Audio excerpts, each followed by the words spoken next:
We've done a lot of work with AI chatbots on this channel, but I have a habit of turning them into command line programs and being all like, cool, this is the end result, isn't it? Happy days. When actually, most regular users don't want to interact with the command line. Today, we're going to look at how we can use a few free resources to turn any of our AI chatbots into an attractive web-based service. This is bringing UI to your AI. Do you like the name? Yeah, thought that myself. Cool. This YouTube video is going to get dozens of views. Dozens.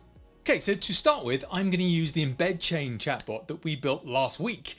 You can get this going very, very quickly and customize it to your heart's content. In this example, I've built it a PDF about a bunch of different user models for software as a service and how companies do different forms of charging. I want to turn that into an interrogatable app that our users can ask questions to. So how do we do it? Well, first of all, it's running in Python. So all the examples we've got, even this wonderful one by Zahid, are not written in the right language. They're Node files, they're JavaScript files, they're not going to work with our Python stack. What we need to do is build a site in Flask. Now, I'm not a designer. I'm not going to spend hours of my life today designing a user interface, writing the CSS and all the custom code for that. But what I am going to do is jump onto this website where they have built a clone of the ChatGPT user interface, and I'm going to download the files from that. I'm going to use the basis of those files to form our interface. So Flask is a library for Python which will allow it to serve up a web page and turn it into a web app. Before we get all that going though, we need two folders. We need a templates folder and a static folder. The templates folder is going to hold the HTML template for the page that we're going to use. And the static folder is where all the resources are going to go, the CSS, the JavaScript and the images. Once you've got those, I'm going to take the zip file, unzip it and drag the resources to the correct places. And you can see here that we've got all the basic code in there from that example from that website. And we're just going to make a few changes because the links to the files are local and that's not how it works in Flask. So we need to change things like the link to the style sheet to static/style sheet, the JavaScript to static/JavaScript, and then the image link to images/static.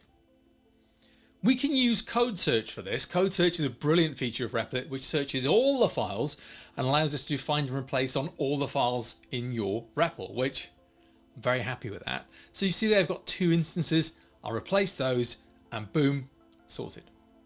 Okay, now I'm going to comment out the code that already exists on our main.py because I'm going to need to change it in a minute. And I'm just going to build the Flask site to test if it works. Let's use Ghostwriter. And I bring up Ghostwriter and ask it very simply to build me a Flask server serving on 0.0.0.0, which is the thing we need to do to get the web view to pop up automatically. And I want it to use the template with index.html and host the files in the static folder. I'm going to use Ghostwriter autocomplete to get the static folder added to line 16 there. Brilliant. And if we run it, you can see, well, we've got something going. Nothing works, but the UI has certainly loaded. Well, let's take our time now to connect this UI up to the code that we actually wrote. One of the things that we do have to work on is the sort of model for this.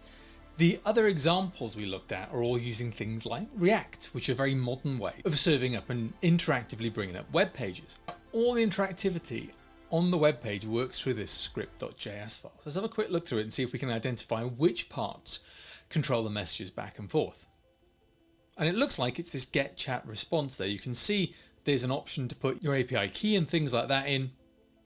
And it's got all the JSON that it would send to OpenAI. So let's see if we can reverse engineer this to work with ours.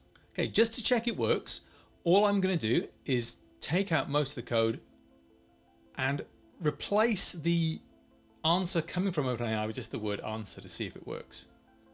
Oh, and it does. So that's definitely the right place to go. But we'll undo that because we're going to base our code on the structure of this. And the way the structure of this is working is it's making an API call. Well, we can use Flask to basically build our own API. And the way we do that is we make an app root. I'm going to do /chat because that makes sense to me. And I'm going to make it use the post methods. That means that we'll have to send something to it through the post protocol to get a response back. That means you can't just go /chat and get something. Okay, so with that done, let's uncomment the code that we commented earlier.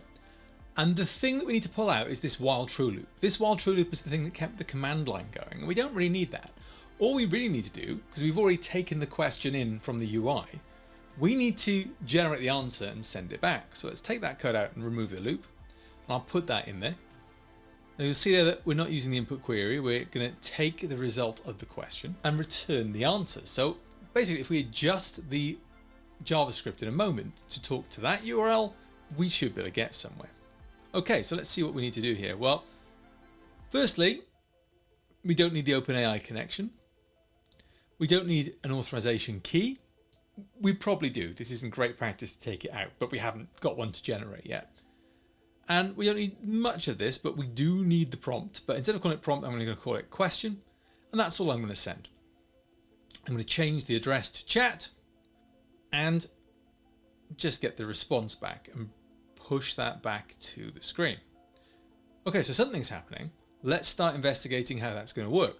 Okay, so what I'm going to do is change this up a little bit.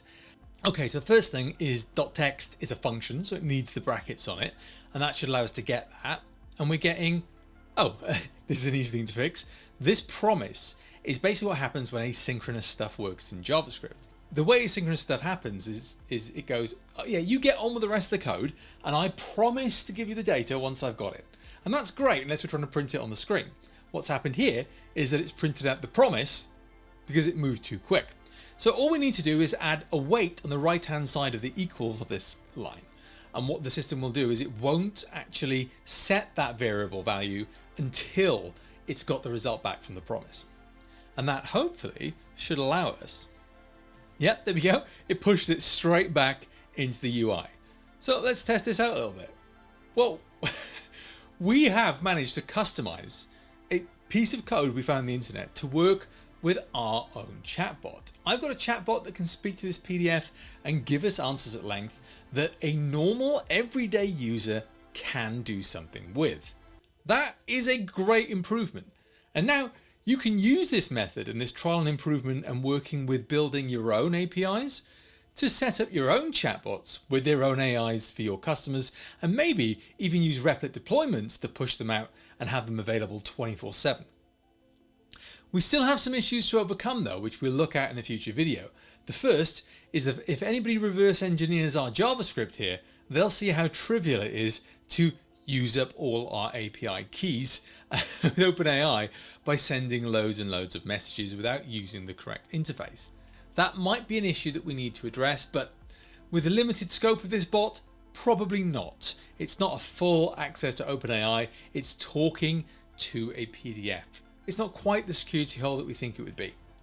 It also only works with one user, and it doesn't actually allow us to do anything with any other files yet. So next time we have a look at this concept, we're going to have a look at how to upload or connect our own files and even building multi-user accounts with it. Why don't you go back to some of your previous AI projects that are command line only and make them a bit more attractive and easy to use.